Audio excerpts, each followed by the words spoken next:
মুস্তাহাবকে আদায় করার চেষ্টা করো যথা সম্ভব। তাতে করে কোনো দিন যদি ছুটে কোনো আমল, তাহলে নফলটা ছুটবে।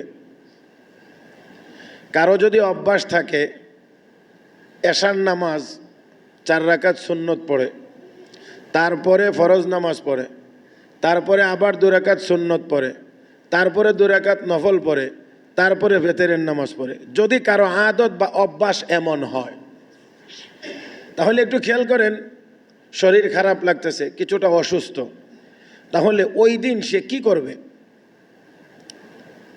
হয়তো ফরজের নামাজের আগে যে 4 রাকাত সুন্নত আছে, এটা সুন্নতে মুআক্কাদা না, না পড়লেও গুনাহ হবে না।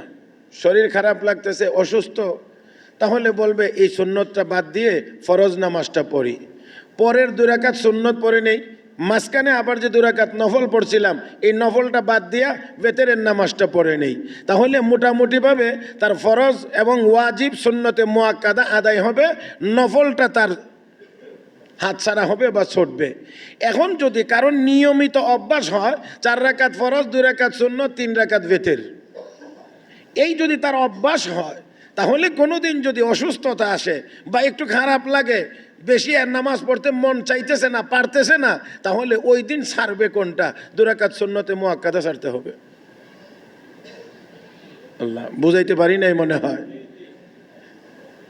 সেই জন্যে এখন খেয়াল করেন, যদি কারো ওই 2 রাকাত সুন্নতও পড়ার অভ্যাস নাই, শুধু ফরজ নামাজ পড়ে আর বেতেরের নামাজ পড়ে, আল্লাহ না করো কোনোদিন যদি অসুস্থতা অনুভব করে, খারাপ লাগে, বেশি ইবাদত করতে পারতেছে না, মন চাইতেছে না, তাহলে ওই দিন তার যদি কোনোটা ছাড়তে হয় বা কোনোটা ছুটে, তাহলে তো ওয়াজিব নামাজ, বেতেরের নামাজ ছুটবে।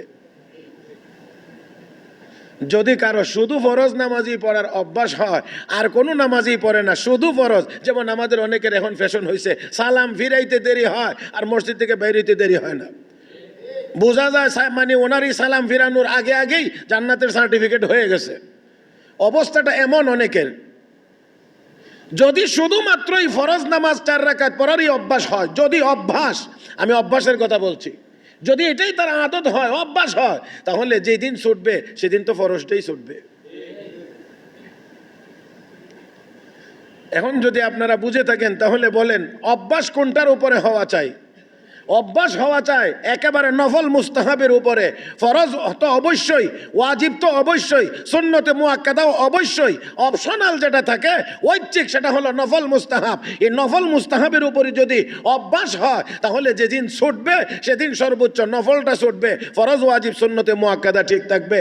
আর যত কাটছাট করে আমল করবেন ছুটবে তো ফরজটাই ছুটবে। সেই জন্যে হাদিস শরীফে রাসূল করিম সাল্লাল্লাহু আলাইহি ওয়াসাল্লাম ঘোষণা করেছেন, যদি কোনো মানুষের অভ্যাস হয়ে যায় জোহরের আগের 4 রাকাত সুন্নত ছেড়ে দেওয়ার, 4 রাকাত জোহরের নামাজের আগের 4 রাকাত সুন্নত, সুন্নতে মুআক্কাদা, গুরুত্বপূর্ণ তাকিদযুক্ত, এই সুন্নত যদি কারো ছেড়ে দেওয়ার অভ্যাস হয়, হাসরের ময়দানে আল্লাহর নবীর স্পেশাল শাফাআত তার নসিব হবে না। নবীজির স্পেশাল শাফাআত তার নসিব হবে না। হ্যাঁ, শাফাআত তো অনেক, আমার আপনার নবী হাসরের ময়দানে সুপারিশ করবেন।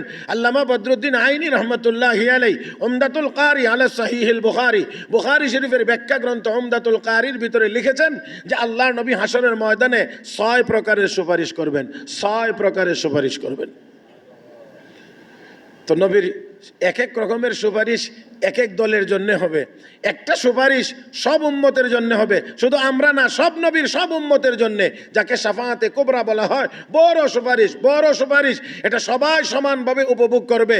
নবীর এই সুপারিশ ছাড়া হাসরের ময়দানে আল্লাহ বিচার কার্য শুরুই করবেন না, এই জন্য এটা বড় সুপারিশ। আর বাকি অন্যান্য যে সুপারিশগুলো আছে, এর মধ্যে প্রথম নম্বরে সুপারিশ হলো আল্লাহর নবী একদল উম্মতের ব্যাপারে সুপারিশ করবেন, আল্লাহ আমার এই এই এই এই উম্মতগুলোকে তুমি বিনা হিসাবে জান্নাত দিয়ে দাও। এটা হলো নবীর স্পেশাল সুপারিশ, কোনো বিচার নাই, কোনো হিসাব কিতাব নাই, কিচ্ছু নাই। আল্লাহ এই এই এই এই উম্মতগুলোর জন্য আমি সুপারিশ করছি, আল্লাহ তুমি তাদেরকে বিনা হিসাবে জান্নাত দিয়ে দাও। দেখেন, এই সুপারিশটা যদি আমাদের নসিব হয় তাহলে আর কোনো টেনশন আছে নি? হ্যাঁ, নবীর সুপারিশ হবে আল্লাহ, কোনো হিসাব কিতাব নাই, আর এমনি। আর আর দেখেন, বুখারী শরীফে ইমাম বুখারী রহমতুল্লাহি আলাইহি একটা শিরোনাম নির্ধারণ করেছেন, মান নুকিশাল হিসাব উযিবা।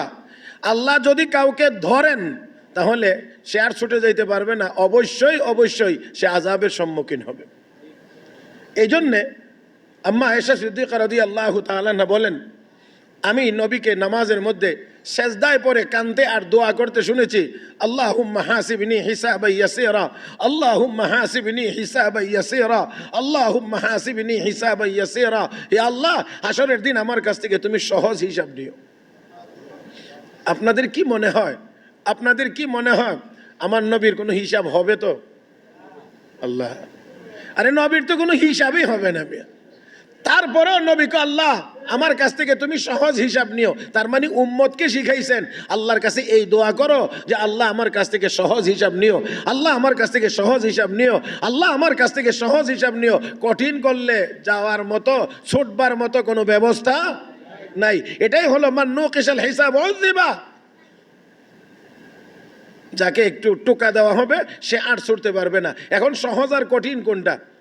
সহজ আর কঠিন কোনটা? মুহতারাম হাজরিন, উলামায়ে কেরাম লিখেন, আল্লাহ বান্দাকে বলবেন এই এই এই এই এই গুনার কাজ করছিলে, বলে হ্যাঁ আল্লাহ করছিলাম, কনে ওই উসিলায়, ওই কাজে, ওই নেক আমলের বরকতে, ওই নেক আমলের উসিলা তোরে মাফ করে দিলাম। এই এই গুনার কাজ করছিলে, বলে হ্যাঁ করছিলাম, মাফ করে দিলাম। এটা সহজ হিসাব। আর যদি আল্লাহ জিজ্ঞেস করেন কেন করছিলে, এই কঠিন হয়ে গেল। আর কিছু লাগবে না, শুধু কেন। এই এই গুনার কাজ করছিলে, বলে হ্যাঁ করছিলাম, কেন করছিলে, এই কেনটাই কঠিন। আর জবাব দেওয়ার ক্ষমতা কাহারও নেই। কেন? নাফরমানি করার, গুনার করার কোনো কেন হতে পারে না। বুঝাইতে পারছি না মনে হয় কথাটা? নাফরমানি করার, কোনো গুনার কাজ করার কোনো কেন নাই। কেন মানি হলো কারণ। কোনো গুনাহের কাজের কোনো কারণ হতে পারে না, কারণ যেখানে আল্লাহ বলছেন গুনার কাজ করবে না, সেখানে মুমিনের কাজ হলো গুনার কাজ করবে না, এটাই তার দায়িত্ব। কিন্তু গুনার কাজের কোনো কারণ হয় না। সেজন্য আল্লাহ যদি জিজ্ঞেস করেন গুনাহ করছিলে, বলে হ্যাঁ করছিলাম, কেন করছিলে, তো কেনর কোনো উত্তর, কেনর কোনো উত্তর নাই, নাই, নাই, নাই, নাই। তাই আসুন, আল্লাহ যেন আমাদের কাছ থেকে কি হিসাব নেন? সহজ হিসাব। আর নবী তার উম্মতের জন্য, একদল উম্মতের জন্য স্পেশাল সুপারিশ করবেন। আল্লাহ কোনো হিসাব ওই সহজ তো সেটা, গুনাহ করছিলে করছিলে করছিলে করছিলে, হ্যাঁ করছিলাম, না মাফ করে দিলাম, যা মাফ করে দিলাম, এটা সহজ। আর আমার নবী সুপারিশ করবেন একদল উম্মতের জন্য, আল্লাহ তাদের কোনো জিজ্ঞাসাবাদই নাই, কোনো জিজ্ঞাসাবাদ নাই, জিজ্ঞাসাবাদ ছাড়া ছেড়ে দাও। তো যারা জোহরের 4 রাকাত সুন্নত নিয়মিত ছেড়ে দেওয়ার অভ্যাস করবে, তারা নবীর ওই স্পেশাল সুপারিশ হবে না।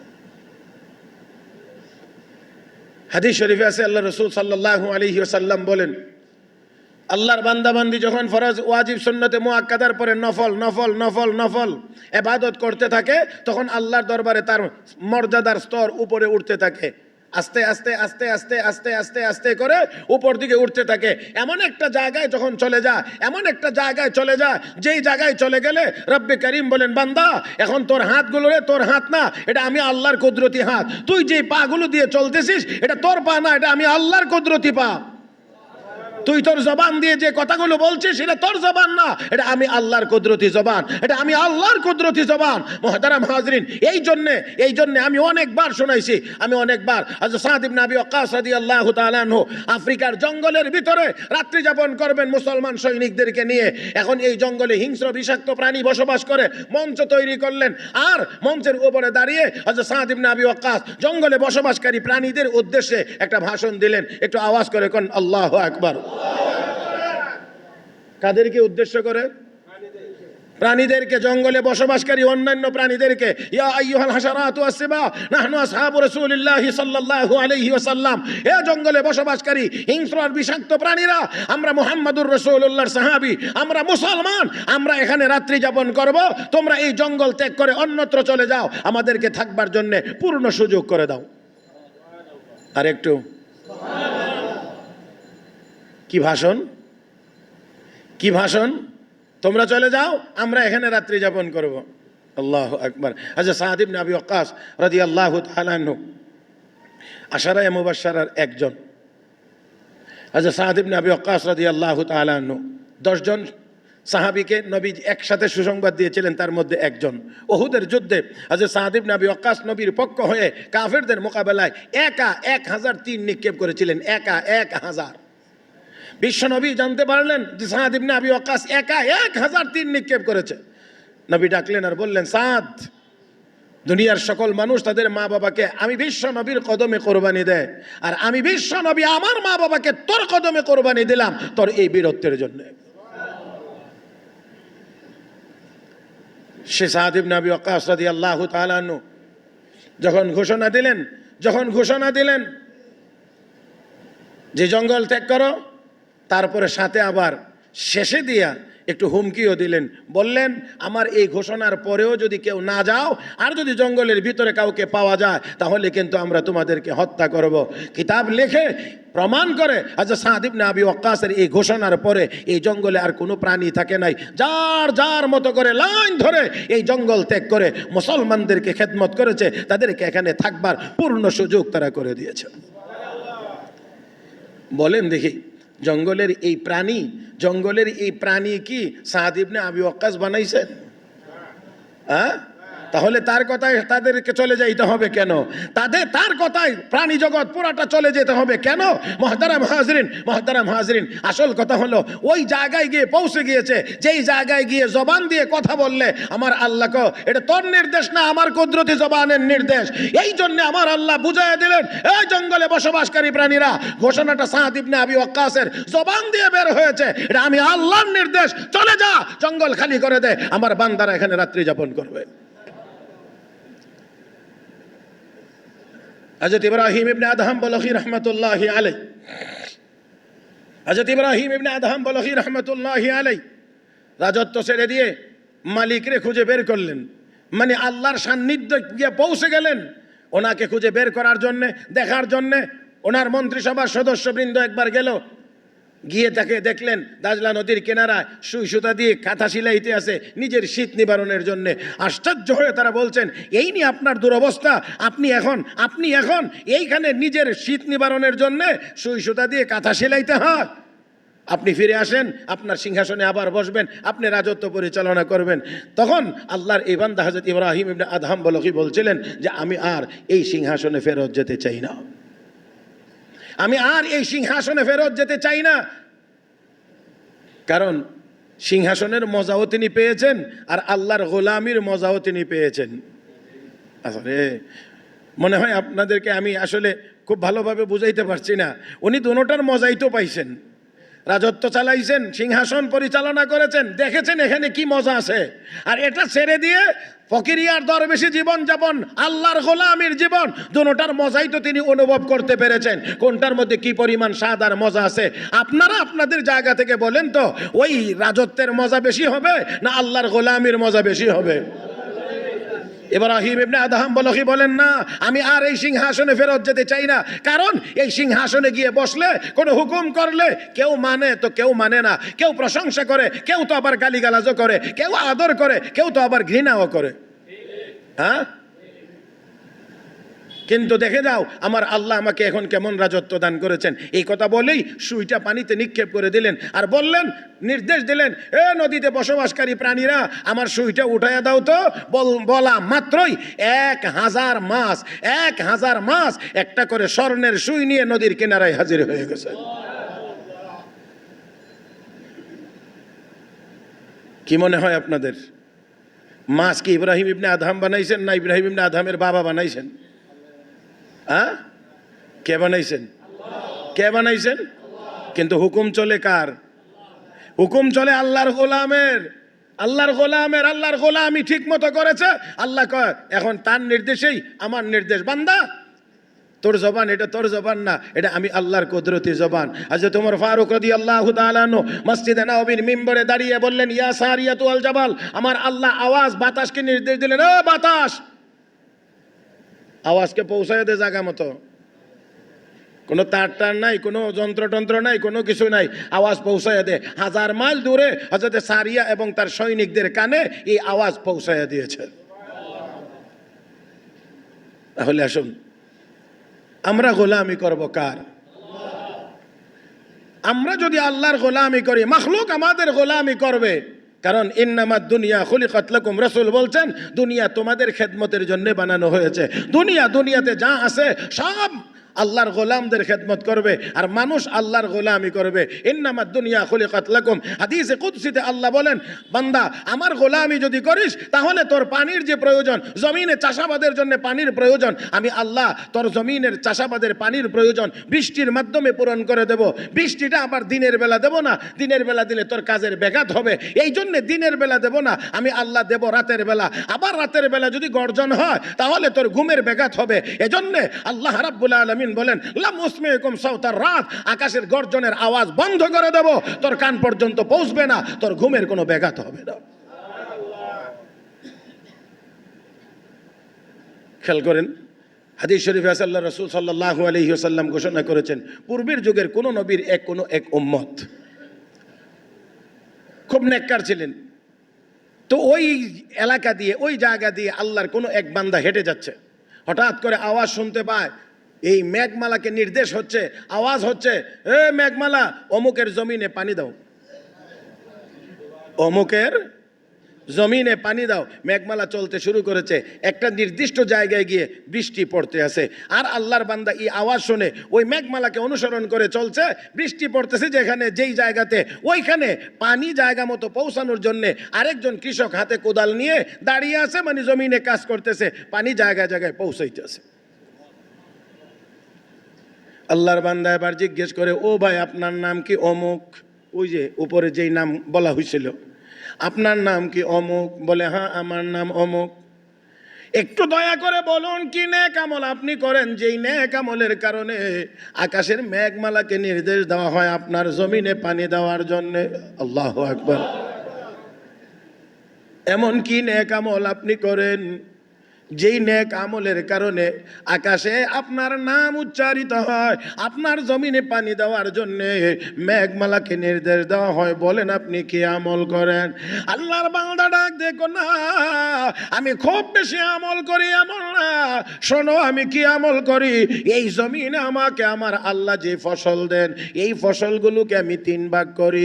1 ভাগ ফসল আমি আমার পরিবারের খাবারের জন্য, পরিবার চালানোর জন্য 1 ভাগ আমি ব্যবহার করি, আর 1 ভাগ আমি আগামী দিনের জন্য এই চাষাবাদের জন্য রাখি 1 ভাগ, কারণ এর জন্যও তো খরচের প্রয়োজন। 1 ভাগ রাখি আমি পরবর্তী চাষাবাদের জন্য, আর 1 ভাগ ফসল আমাকে যেই আল্লাহ ফসল দান করেন। বলেন কে দান করেন? আমাদের বাগানে, আমাদের খেতে, আমাদের নদীতে, আমাদের পুকুরে মাছ কে দেন? হে মুসলমান, ফল আর ফসল কে দেন? নাকি সন্দেহ আছে নাকি কিছু? তাহলে আওয়াজে তো বোঝা যায় কিছু সন্দেহ আছে। আমার আপনার রিজিকের ব্যবস্থা কে করেন? আমার যে আল্লাহ আমাকে ফসল দেন, আমি ওই আল্লাহর নামে 1/3 ফসল অসহায় গরিব মিসকিনদের মধ্যে বিতরণ করে দেই।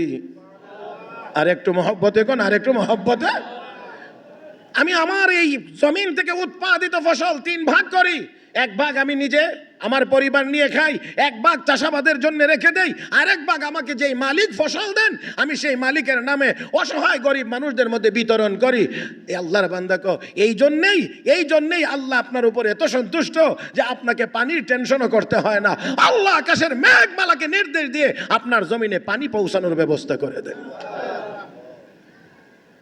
মুহতারাম হাজিরিন, আল্লাহর যদি প্রিয় হওয়া লাগে, আল্লাহর যদি প্রিয় হওয়া লাগে, আল্লাহর যদি প্রিয় হওয়া লাগে, তাহলে অবশ্যই অবশ্যই শুধু ফরজ ওয়াজিব সুন্নতে মুআক্কাদা দিয়ে নয়, অবশ্যই নফল ইবাদতের প্রয়োজন হয়। মুহতারাম হাজিরিন, যতক্ষণ না হবে ততক্ষণ পর্যন্ত ওই মানুষটি আল্লাহর প্রিয় হতে পারে না। এই জন্য রব্বে করিম প্রিয় মানুষদের কথা কোরআনে বিভিন্ন জায়গায় বিভিন্নভাবে ঘোষণা করেছেন।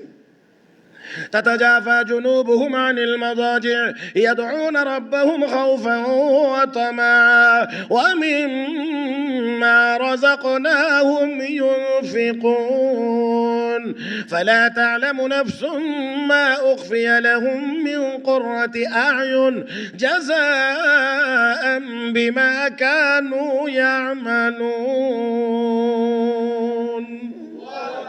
আল্লাহর কিছু প্রিয় বান্দাবান্দি আছে যাদের শেষ রাত্রিতে পিঠ আর বিছানা একসাথে থাকে না, তার মানে তারা আর ঘুমায় না, ঘুম থেকে জাগ্রত হয়ে মালিকের দরবারে দাঁড়িয়ে যায়। ওয়াল্লাযীনা ইয়াবিতুনা লিরাব্বিহিম সুজদান ওয়া কিয়ামা ওয়াল্লাযীনা ইয়াকুলুনা রাব্বানা আসরিফ আন্না আযাবা জাহান্নাম ইন্না আযাবাহা কানা গারামা। আল্লাহর ওই বান্দাগুলো রাতের শেষ ভাগে পিঠ বিছানায় থাকে না, তারা আল্লাহর দরবারে নামাজে দাঁড়িয়ে যায়, আল্লাহর দরবারে সিজদায় পড়ে যায়। রব্বে করিম তাদের উপরে এত বেশি সন্তুষ্ট, হাসরের ময়দানে আল্লাহ ফেরেশতাদেরকে ডেকে ডেকে বলবেন, ফেরেশতারা দেখো তো আইনাল্লাযীনা তাতাজাফা জুনুবুহুম আনিল মাদাজি, ওই লোকগুলো কোথায় যারা শেষ রাত্রে ঘুমাইতো না, পিঠ বিছানায় লাগায় রাখতো না, আমার দরবারে দাঁড়িয়ে যাইতো নামাজে, আমার কদমে সেজদায় পড়ে যাইতো, ওই লোকগুলো কোথায়? তাদেরকে খুঁজে খুঁজে আমার কাছে নিয়ে আসো। আল্লাহ তাদেরকে খুঁজবেন, আল্লাহ তাদেরকে খুঁজবেন। মুহতারাম হাজিরিন, তাহলে আমার কথা ছিল আল্লাহ রাব্বুল আলামিন আমার তিলাওয়াতকৃত আয়াতেও ঘোষণা করেছেন, ইয়া আইয়ুহাল্লাযীনা আমানু, হে ঈমানদারেরা রুকু করো সেজদা করো। আওয়াজ করে বলেন, রুকু আর সেজদা কোন ইবাদতের ভিতরে আছে? নামাজ, নামাজ, নামাজ। এখানে রুকু করো সেজদা করো অর্থ হলো নামাজ আদায় করো, মানে যেই ইবাদতের ভিতরে রুকু আছে, যেই ইবাদতের ভিতরে সেজদা আছে, সেই ইবাদত তোমরা করো, তার মানে নামাজ পড়ো। মুহতারাম হাজিরিন, ইয়া আইয়ুহাল্লাযীনা আমানু রুকউ ওয়াসজুদু ওয়া'বুদু রাব্বাকুম, তোমাদের রবের ইবাদত করো, ওয়াফআলুল খায়র, এবং কল্যাণমূলক কাজ করো, মানে নফল ইবাদত বন্দেগী করো, লাআল্লাকুম তুফলিহুন, তাতে অবশ্যই তোমরা সফল হতে পারবে, তোমরা সফল হতে পারবে। মুহতারাম হাজিরিন, সেজন্য আসুন বলতে চাই, আমাদের আদত, আমাদের অভ্যাস হওয়া চাই, আমাদের অভ্যাস হওয়া চাই নফল মুস্তাহাবের উপরে, যাতে করে কোনোদিন ছুটলে যেন ঐচ্ছিকটা ছুটে, বাড়তিটা যেন ছুটে, আসলটা যেন ঠিক থাকে। আর হাসরের ময়দানে যাতে করে আমাদের ওই ইবাদতগুলোর মধ্যে কোনো ত্রুটি দেখা দিলে, ঘাটতি দেখা দিলে, নফল ইবাদতের মাধ্যমে যেন সেটা পূরণ করা যায়। এবার আপনারা আরেকটু বেশি মনোযোগী হয়ে কয়েকটি কথা খেয়াল করে শুনবেন বলে আমি আশা করছি। শরীয়তের বিধান প্রথমত দুই প্রকার, শরীয়তের সকল বিধান প্রথমত দুই প্রকার, কিছু করো আর কিছু ছাড়ো, কিছু করো আর কিছু ছাড়ো। করণীয়গুলো চার প্রকার, আবার বর্জনীয়গুলোও চার প্রকার, তাহলে মোট দাঁড়াবে কয় প্রকার? 8 প্রকার। করণীয়গুলোর 1 নম্বর হলো ফরজ, 2 নম্বর ওয়াজিব, 3 নম্বর সুন্নতে মুআক্কাদা, 4 নম্বর নফল বা মুস্তাহাব। বর্জনীয়গুলো আবার 4 প্রকার, 1 নম্বর হারাম, 2 নম্বর মাকরুহে তাহরিমি, 3 নম্বর মাকরুহে তানজিহি, 4 নম্বর মুবাহ। আশা করি শব্দগুলো আপনারা আগে থেকেই পরিচিত। করণীয়গুলো 4 প্রকার, বর্জনীয়গুলোও 4 প্রকার। মুহতারাম হাজিরিন, তাহলে প্রথম নাম্বার হলো করণীয়গুলোর মধ্যে ফরজ, 2 নম্বর ওয়াজিব, 3 নম্বর সুন্নতে মুআক্কাদা। এই পর্যন্ত আমাদের কম্পালসারি পড়তেই হবে, আদায় করতেই হবে, এখানে কোনো শিথিলতার কোনো সুযোগ নেই। এবারে আসেন নফল মুস্তাহাব। এই নফল মুস্তাহাব হলো করলে সওয়াব, না করলে কোনো গুনাহ নাই। আল্লাহর নবী নিজে করেছেন, উম্মতকে করবার জন্য উৎসাহ দিয়েছেন। যদি কেউ আদায় করে নাই, তাহলে আল্লাহর নবী তাকে কড়া কোনো শাসন করেন নাই, কোনো ধমক দেন নাই।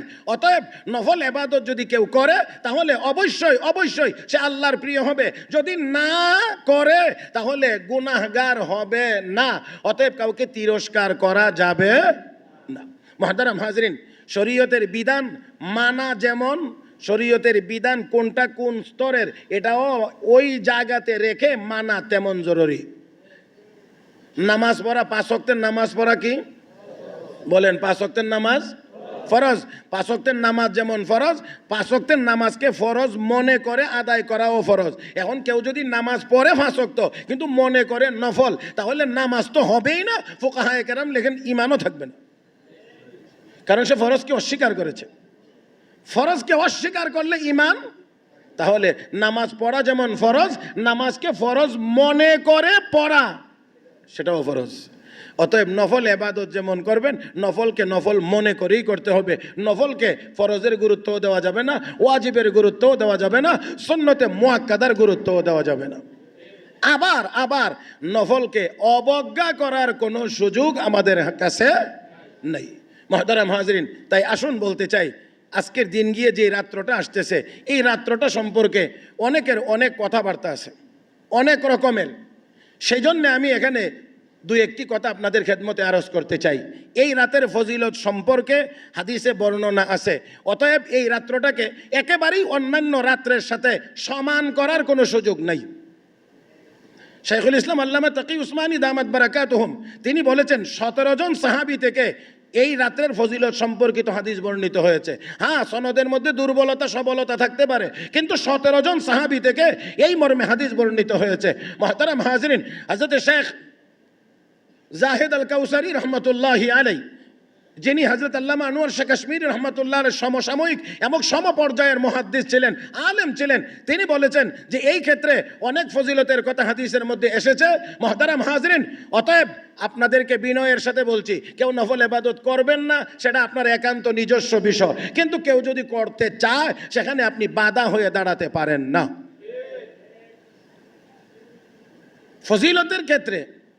ফজিলতের ক্ষেত্রে মুহাদ্দিসিন কেরাম এবং ফুকাহায়ে কেরাম উভয় দলের কাছে সনদের দিক থেকে দুর্বল হাদিসও গ্রহণযোগ্য। আমলের ক্ষেত্রে মুহতারাম হাজরিন, সেই জন্যে আমি আপনাদেরকে বলছি, তা হলো এই রাত্রটা একেবারে অন্যান্য রাত্রের সমান বলে যারা একেবারেই এটাকে ঠান্ডা করে দিতে চায় তারা সঠিক জায়গাতে নাই।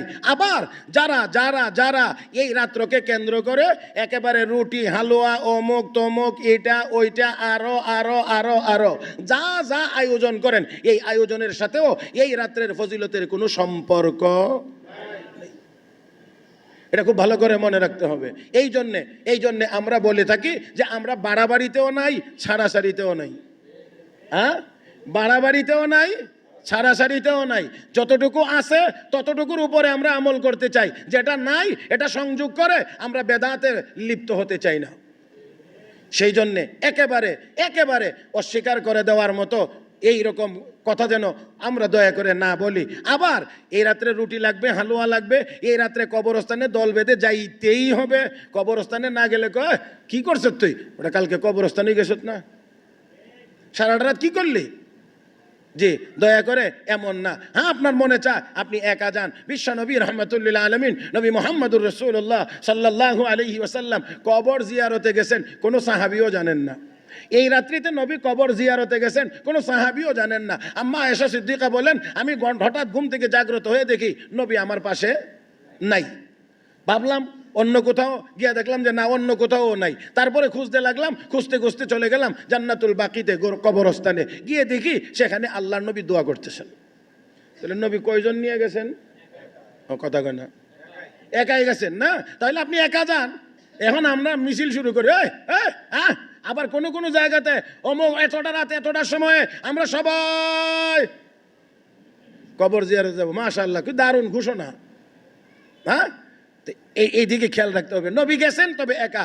আল্লাহর নবী বলছেন, আয়েশা জানো এটা হলো লাইলাতুন নিসফি মিন শাবান, এটা হলো শাবানের 15তম রাত। আর এই রাত্রিতে আল্লাহ ব্যাপক হারে গুনাহগার উম্মতকে মাফ করেন। যারা বলতে চান অন্যান্য রাত এই রাত সমান, তারা একটু হাদিসের এই শব্দগুলোর দিকে খেয়াল করতে হবে। লাইলাতুন নিসফি মিন শাবান নবী কেন বলছেন তাহলে, যে এটা শাবানের 15তম রাত? এই কথাটা নবী যেহেতু বলেছেন, তাহলে বোঝা গেল এটা অন্যান্য রাতের সমান নিশ্চয়ই না। একটু ব্যবধান তো অবশ্যই আছে, না হলে নবী কথা বলতেন না। মুহতারাম হাজরিন, তাই আসুন, আল্লাহর নবী বললেন, আয়েশা এই রাত্রিতে আল্লাহ ব্যাপক হারে গুনাহগার উম্মতকে, গুনাহগার মানুষকে মাফ করেন। এই জন্য আমি দোয়ার জন্য এসেছি। কি পরিমাণ মাফ করেন? আরবে একটা গোত্র ছিল, নাম ছিল বনু কালব। এই বনু কালব গোত্রের লোকেরা বেশি পরিমাণে ছাগল লালন পালন করতো, ছাগল বকরি। বিশ্ব নবী বলেন ওই বনু কালব গোত্রের সবার মিলাইয়া যত ছাগল বকরি আছে, আর সবগুলো ছাগল বকরির গায়ে যেই পরিমাণ পশম আছে, আল্লাহ এই শাবানের 15তম রাত্রিতে সেই পরিমাণ গুনাহগারকে মাফ করে দেন। সেজন্যে সব কথার মিলায়া যে কথাটা বলতে চাই, এখানে এই রাত্রির আমল হলো ব্যক্তিগত। কোনো কোনো জায়গায় শোনা যায় সালাতুত তাসবিহ জামাতের সাথে। আজকের রাত্রিতে সালাতুত তাসবিহ না পড়লে আর পড়বে কোন সময়? হ্যাঁ, মানে সালাতুত তাসবিহ নামাজকে এই রাতের সাথে নির্ধারণ করে দেওয়া, এবং কোথাও কোথাও জামাতে মানে একজন ইমামের নেতৃত্বে এই নামাজ আদায় করা। মনে রাখতে হবে নফল নামাজের কোনো জামাতই শরীয়তের ভিতরে নেই। নফল নামাজের কোনো জামাত নেই। তো আপনি কোত্থেকে আমদানি করলেন? এই জন্যে আমি আবারও বলছি, আমরা বাড়াবাড়িতে নাই, ছাড়াছাড়িতেও নাই। বিশেষ করে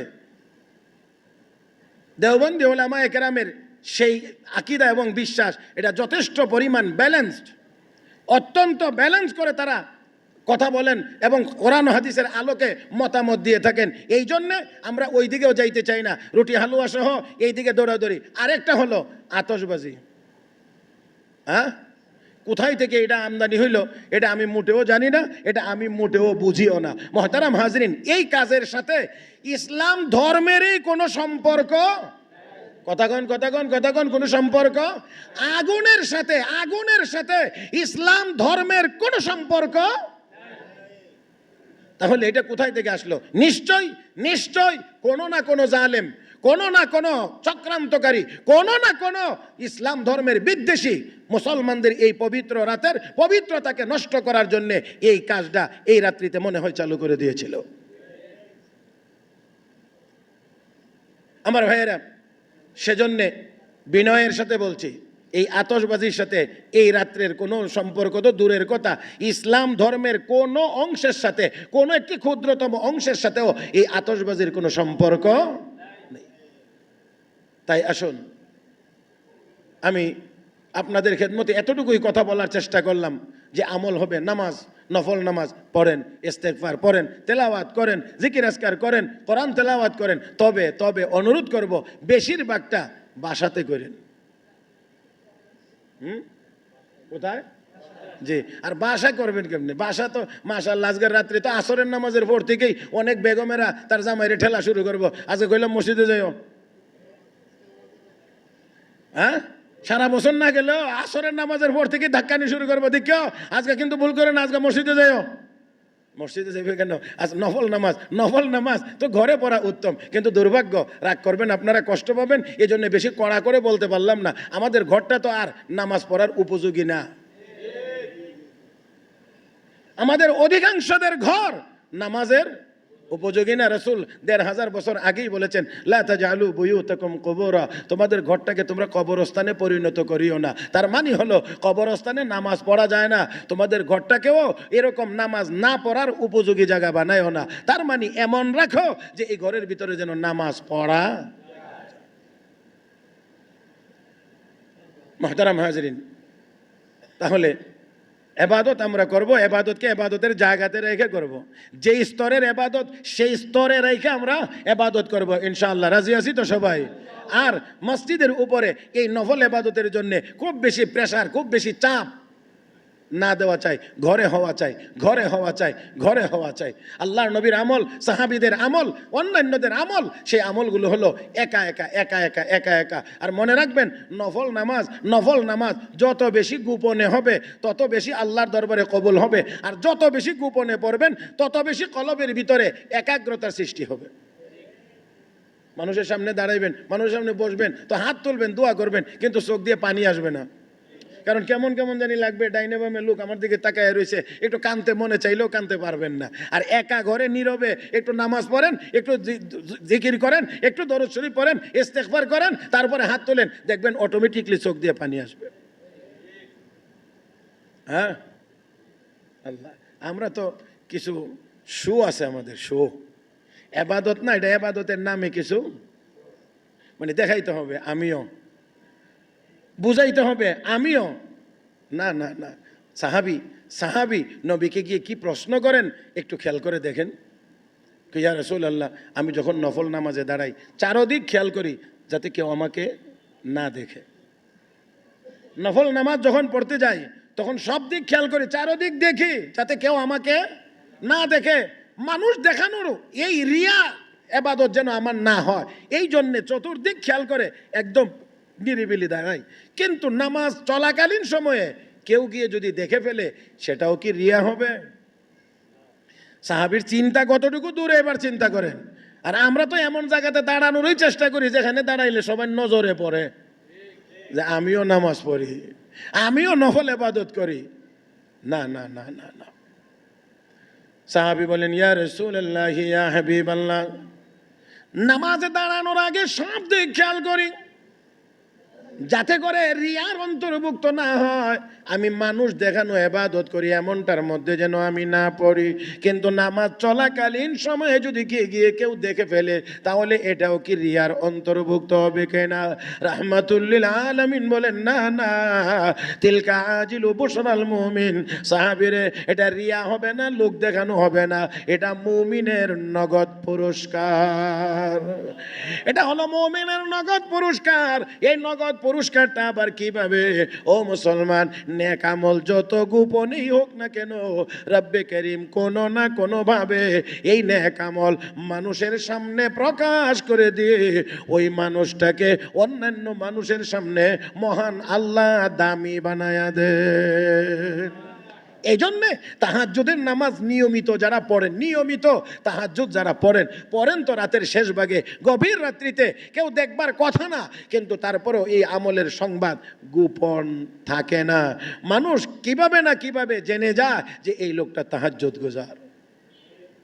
এটা হলো মুমিনের নগদ পুরস্কার, নগদ। তিলকা আজিলু বুশরাল মুমিন, এটা মুমিনের নগদ পুরস্কার। আল্লাহ বলেন, বান্দা তুই গোপনে আমার জন্য তুই গোপনে নেক আমল করবে, কিন্তু আমি নেক আমল গোপন রাখবো, প্রকাশ করব না। এটা হয় না, প্রকাশ করে তোকে সম্মানিত করে দেব। মুহতারাম হাজিরিন, তাই আসুন আমি সর্বশেষ একটা কথা বলে আলোচনা শেষ করতে চাই। তাহলে এই আল্লাহর এক বান্দা, নাম তার কিফিল, অনেক দুশ্চরিত্র, ধনী মানুষ, চরিত্র বলতে কোনো কিছুই নাই। আমি দূরত্ব বজায় রেখে বলার চেষ্টা করব, বাকিটা আপনারা কিছুটা বুঝে নেবেন।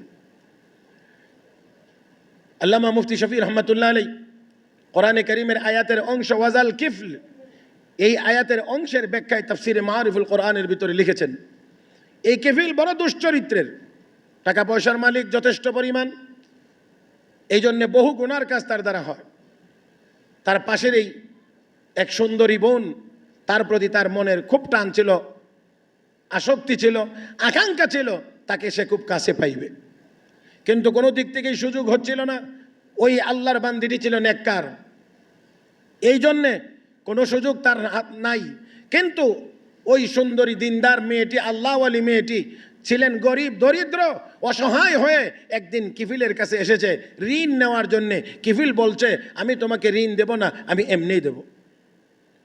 আমি এই জন্যে আগেই বলছি যে আমি দূরত্ব বজায় রেখে বলবো, আপনারা আশা করি বুঝে নেবেন।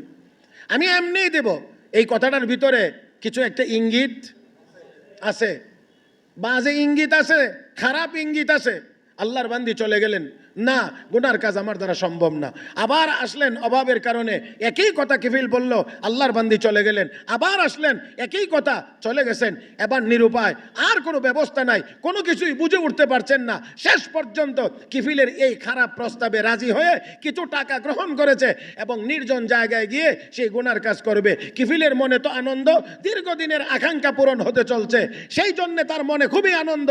কিন্তু আল্লাহর বান্দি যতই সামনের দিক যাইতে আসে ততই তার শরীর ভারী হয়ে আসছে, ততই সে নিস্তেজ হয়ে যাচ্ছে।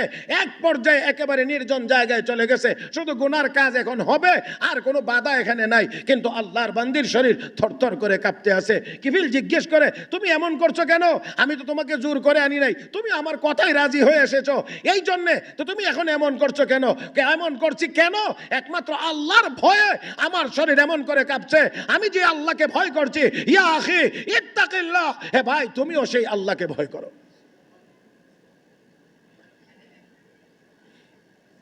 এমন একটি নির্জন জায়গায়, এখানে ছোট্ট আরেকটা কথা বললে আপনাদের বাকি কথাটা বুঝতে সুবিধা হবে। কথা আমরা বলি না যে ওয়াজ হয়, নসিহত হয়, কিন্তু আসর হয় না। আমরা একটা কথা বলে থাকি, আসর হয় না, মানে প্রতিক্রিয়া হয় না, মানুষ সংশোধন হয় না। কথা তো এরকম আমরা বলি যে কথা আসর হয় না। কেন হয় না? তিনটা জিনিসের সমন্বয় যদি কথার মধ্যে হয়, তাহলে সেই কথা অবশ্যই আসর করবে, অবশ্যই আসর করবে, কোনো সন্দেহ নাই। কিন্তু যদি তিনটার সমন্বয় না হয়, তাহলে আসর করবে না। এক নাম্বার, যে কথাটা বলা হবে সেই কথাটা সঠিক কথা হইতে হবে। যেই কথাটা বলা হবে সেই কথাটা সঠিক হইতে হবে। যেই কথাটা বলা হবে এই কথাটা সঠিক নিয়তে বলতে হবে। কথা সঠিক, নিয়ত সঠিক। 3 নাম্বার, কথা বলার পদ্ধতিটা সঠিক হইতে হবে, যাকে বলা হয় তরিকা সঠিক। তাহলে কথাও সঠিক, নিয়ত সঠিক, বলার পদ্ধতি সঠিক, হক কথা, হক নিয়ত, হক তরিকা, এই তিনটার সমন্বয় যদি হয়, অবশ্যই কথা অ্যাকশন করবে। আজকে আমরা যারা কথা বলি, আমরা হয়তো হক কথা বলি না, অথবা হক নিয়তে বলি না, অথবা হক পদ্ধতিতে বলি না, এই জন্য আমাদের কথায় কাজ হয় না।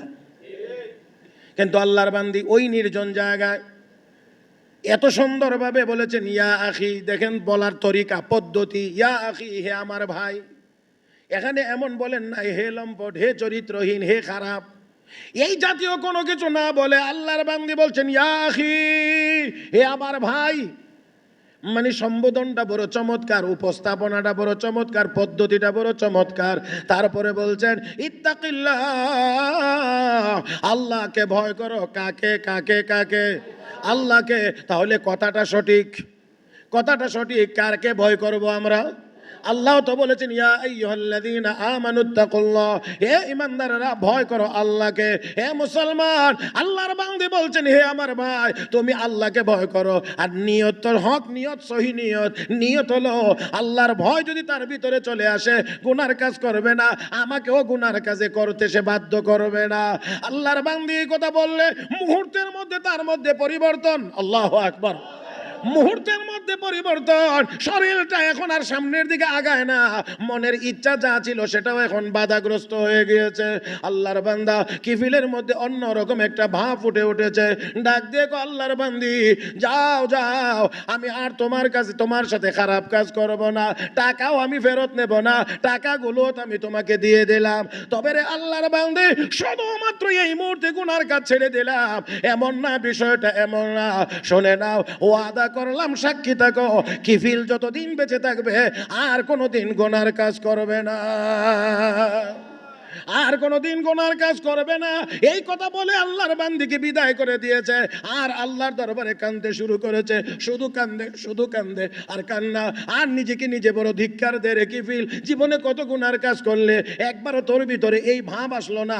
আর আল্লাহর বান্দি বারবার এসে বারবার ফেরত গিয়ে নিরুপায় হইয়া এই জায়গায় এসে তার মধ্যে আল্লাহর ভয়ে থরথর করে কম্পন শুরু হয়ে গেল।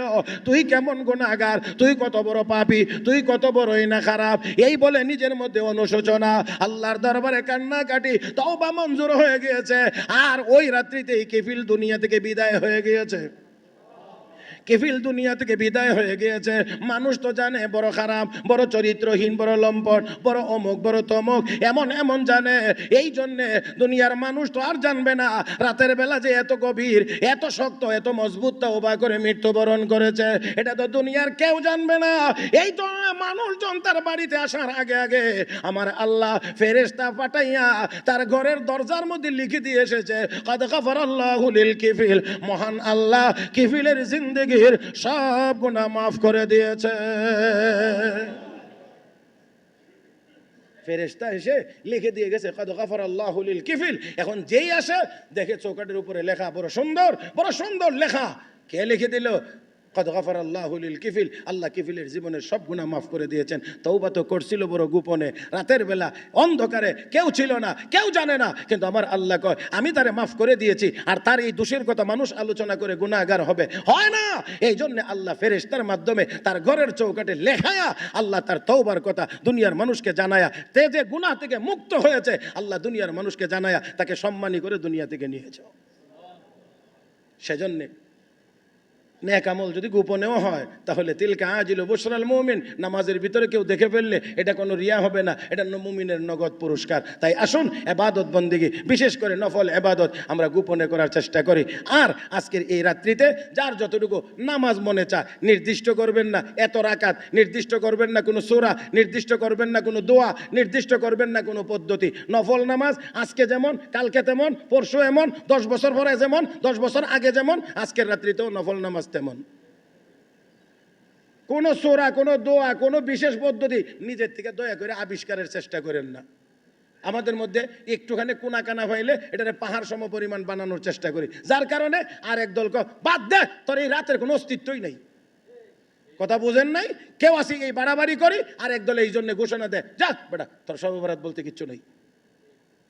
তাই আসুন আমরা আমরা আমরা আমাদের এই রাত্রের জায়গাটাকে জায়গাতে রেখে আমরা ইবাদত বন্দেগী করার চেষ্টা করি। আল্লাহ আমাদের সবাইকে তৌফিক দান করুন।